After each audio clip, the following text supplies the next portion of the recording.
Bonjour tout le monde. Dans cette vidéo, on va regarder comment travailler avec les inéquations à deux variables. Alors, jusqu'à maintenant, on a travaillé avec plusieurs différents types d'inéquations, mais ce qui était partagé par toutes ces inéquations, c'était que c'était juste avec une variable. Généralement, on résolvait pour des valeurs possibles pour x. Mais maintenant, on va considérer qu'est-ce qui se passe si on a des inéquations avec deux variables. Alors, on commence ici avec y est plus grand ou égal à 2x moins 4. On va commencer, comme on a fait avec les autres inéquations, à considérer qu'est-ce qui se passe avec l'équation associée. Alors, y égale 2x moins 4. Y égale 2x moins 4 représente un ensemble de points, un ensemble infini de coordonnées qui dans ce cas sont sur une ligne. Alors, je vais tracer la ligne. On a une ordonnée à l'origine à moins 4, une pente de 2. Alors, c'est plus ou moins comme ça. Il y a une droite qui passe par tous ces points et tous les nombres infinis de points entre les points indiqués. Ça, c'est la ligne y égale 2x moins 4. Dans ce cas, chaque coordonnée, par exemple le point 6, 8, si x égale 6 et y égale 8, on a quelque chose qui marche dans cette équation. 2 fois 6 moins 4 égale 8. Ça, c'est vrai pour tous les points sur cette droite. Alors, les points sur cette droite sont aussi des points qui correspondent à l'inéquation y est plus grand ou égal à 2x moins 4, parce que c'est sur cette droite que y est égal à 2x moins 4. Cette droite divise le plan cartésien dans deux demi-plans. Pour une de ces demi-plans, soit celui ici, les valeurs de y sont toujours plus petits que les valeurs de la droite pour la même valeur de x. C'est-à-dire, si je considère la valeur de x égale 6, quand x égale 6, on a tous les points sur cette droite verticale.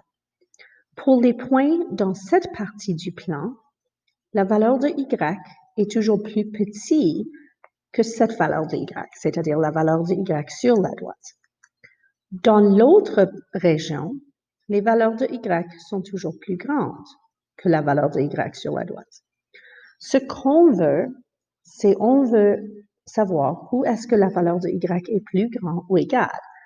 Et c'est dans cette région, dans toute cette région, tous les points partout dans cette région ont des valeurs de y qui sont plus grandes que 2x moins 4. Ce qui veut dire que les solutions à cette inéquation sont effectivement tous les points dans ce demi-plan. Alors, pour indiquer la solution, on ne peut pas vraiment l'exprimer avec une belle équation nette. Ça, c'est ce qu'on a ici. Y est plus grand ou égal à 2x moins 4. Et on ne peut pas exprimer avec des intervalles, comme y fait partie de cet intervalle, x fait partie de cet intervalle, parce qu'il y a un enjeu entre les deux. Alors, la façon d'exprimer l'ensemble de points qui sont des solutions à cette inéquation, c'est effectivement de tracer ce graphique. La région que j'ai indiquée en jaune, tous les points dans cette région sont des solutions à l'inéquation et tous les points sur la droite aussi. Alors, si je prends n'importe quel point dans cette région, disons le point négatif 7, 4. So, x égale négatif 7, y égale 4. Et je teste dans l'inéquation. Est-ce que 4 est plus grand ou égal à 2 fois moins 7 moins 4? Oui, 4 est plus grand ou égal à négatif 18. Alors, ça marche.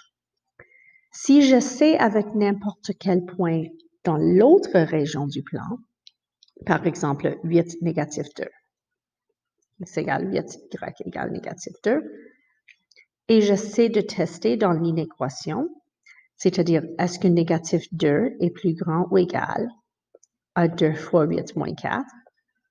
Non, négatif 2 n'est pas plus grand ou égal à 12. Alors, ça va être vrai, peu importe le point choisi. So, cette droite, y égale 2x moins 4, marque la frontière entre deux régions. Une de ces régions, c'est la région solution. Ça, c'est celui que j'ai indiqué en jaune.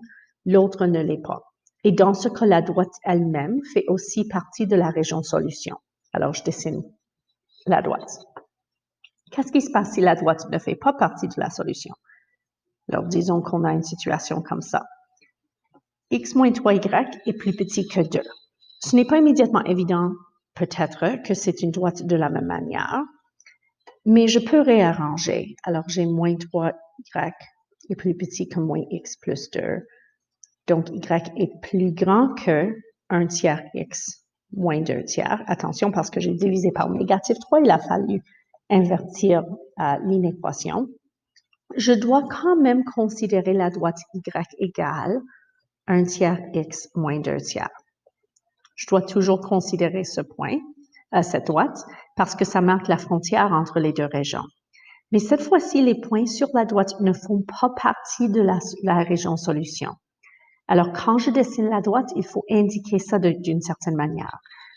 Dans les graphiques des fonctions rationnelles, on a vu que si je veux indiquer qu'un point ne fait pas vraiment partie du graphique, je dois utiliser un cercle ouvert pour l'indiquer. Avec une droite, une ligne, la façon d'indiquer que ça ne fait pas partie de la solution, c'est d'utiliser une droite pointillée. Dans le cas précédent, j'ai utilisé une ligne solide. J'ai dessiné la droite comme d'habitude. Mais dans ce cas, je vais dessiner la droite avec une ligne pointillée. Alors, mon ordonnée à l'origine, c'est un négatif 2 tiers. Si x égale 3, disons que j'ai x égale 5. Si x égale 5, je vais obtenir 5 tiers moins 2 tiers qui est 3 tiers, donc 1. Je cherchais juste un point que je pouvais mettre sur la grille. Alors, maintenant que j'ai 2 points, je peux estimer à peu près. La ligne, c'est plus ou moins comme ça. Ou bien vous pourriez utiliser la pente. Alors, c'est pointillé parce que la ligne ne fait pas partie de la solution. Sur la droite elle-même n'est pas dans la solution.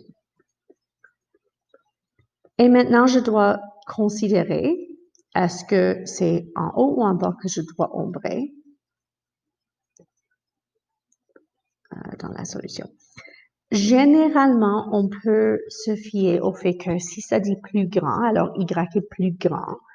Je cherche où est-ce qu'une valeur de y est plus grand que la valeur correspondante de y sur la droite. Alors, je vais, dans ce cas, ombrer la région supérieure. Pour être certaine, une fois qu'avec les lignes, souvent, c'est facile d'indiquer qu'est-ce qui est en haut, qu'est-ce qui est en bas. Mais il faut faire attention qu'on ne considère pas qu'est-ce qui se passe à gauche et à droite.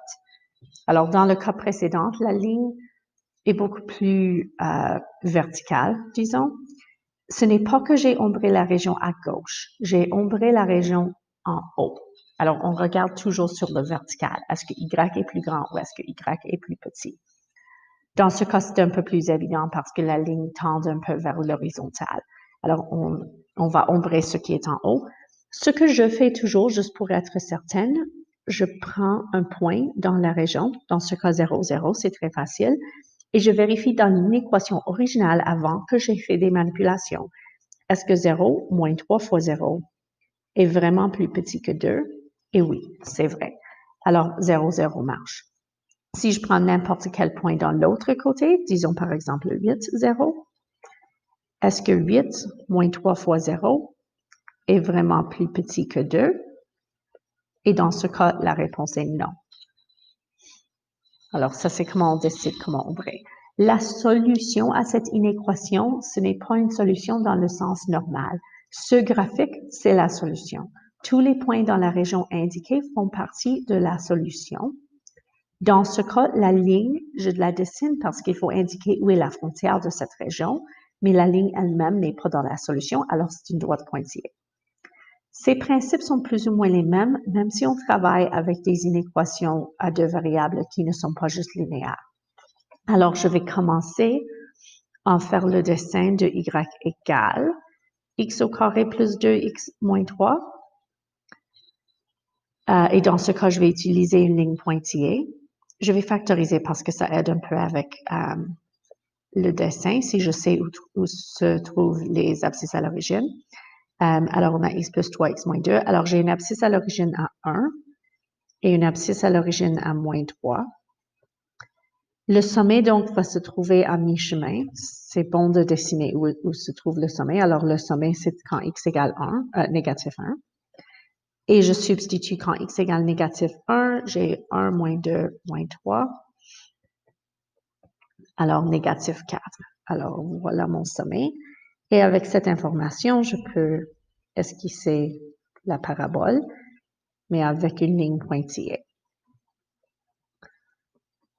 Maintenant, mes deux régions sont la région intérieure et la région extérieure à la parabole. Pour décider qu'est-ce que je dois ombrer, je considère, OK, je veux où est-ce que la valeur de y est plus petite que la valeur sur la parabole. Alors, dans ce cas, si x égale 1, c'est toutes ces régions, ces valeurs ici. Quand x égale moins 1, c'est tout ce qui est là. Quand x égale moins 3, c'est tout ce qui est ici. Pour ce point, c'est tout ce qui est là.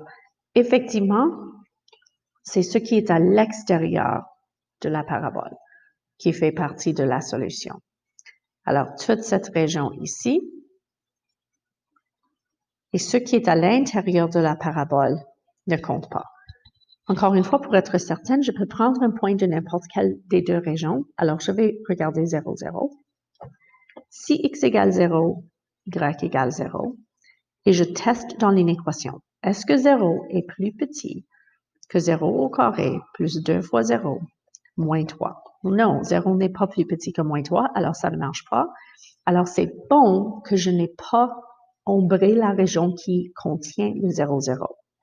Par contre, si je choisis un nombre comme négatif 10, 0, x égale négatif 10, y égale 0, est-ce que c'est vrai dans ce cas que 0 est plus petit que moins 10 au carré plus 2 fois moins 10, moins 3? Well, j'ai 100, moins 20, moins 3. 0 est plus petit que ça, alors ça marche. Alors, j'ai choisi la bonne région. On va faire un autre exemple avec une quadratique. Cette fois-ci, on a y est plus petit ou égal, alors je vais utiliser une ligne solide dans ce cas, quand je dessine la parabole. Et j'ai une parabole dans la forme standard, où je peux voir que le sommet, le sommet est à moins 3, moins 1. Alors, moins 3, moins 1, c'est mon sommet. Et ça s'ouvre vers le bas, alors ça ne va pas avoir des abscisses à l'origine. Comme ça, plus ou moins. Parce que c'est, oh non, c'est multiplié par 1 sur 2, alors ça va être un peu plus lentement que ça va descendre. Alors, je vais juste tester un point. Disons que x égale 0. Si x égale 0, on a moins 1 sur 2 fois 3 au carré, moins 1. So, moins 9 sur 2, moins 1, so moins 11 sur 2. Alors, on a à peu près ici. Et ça, c'est sur un côté de l'axe de symétrie. Alors, sur l'autre côté de l'axe de symétrie, j'ai un point correspondant. Alors, on a une parabole comme ça. Ligne solide parce que c'est plus petit ou égal. Et encore une fois, maintenant, pour décider quelle région, je regarde quelques points particuliers et je dis, OK, je veux que y soit plus petit. Alors, ce qui est en bas, c'est donc cette région à l'intérieur de la parabole qui dénote la région solution. Tous les points dans cette région, si je choisis un point au hasard et je teste ce point dans l'inéquation, ça va marcher. Disons par exemple, x égale moins 2, y égale moins 8. Et je mets dans l'inéquation. Est-ce que moins 8 est vraiment plus petit ou égal à moins 1 sur 2 fois moins 2 plus 3 au carré, moins 1? Well, ça c'est moins 1 sur 2 fois 1, moins 1. Est-ce que ça c'est plus grand ou égal à moins 8? Oui. Et si je prends un point à l'extérieur, disons un 10, ça c'est x égale 1, y égale 10. Est-ce que 10 est plus petit ou égal à moins 1 sur 2 fois 1 plus 3 au carré? Moins 1. Ça, c'est moins 1 sur 2 fois 16, alors moins 8, moins 1. Est-ce que 10 est plus petit que ça? Non. Alors, ça ne marche pas. C'est comme ça que je peux confirmer que j'ai ombré la bonne région. Alors, j'ai représenté graphiquement les points qui sont des solutions à cette inéquation en traçant le graphique et en mettant une indication. Normalement, on va ombrer, si vous avez des tilers ou quelque chose comme ça, vous pouvez utiliser ça pour indiquer la région qui est la solution. Pour pratiquer ces exercices, vous pourriez regarder les leçons 9.1 et 9.3 dans le manuel précalcul.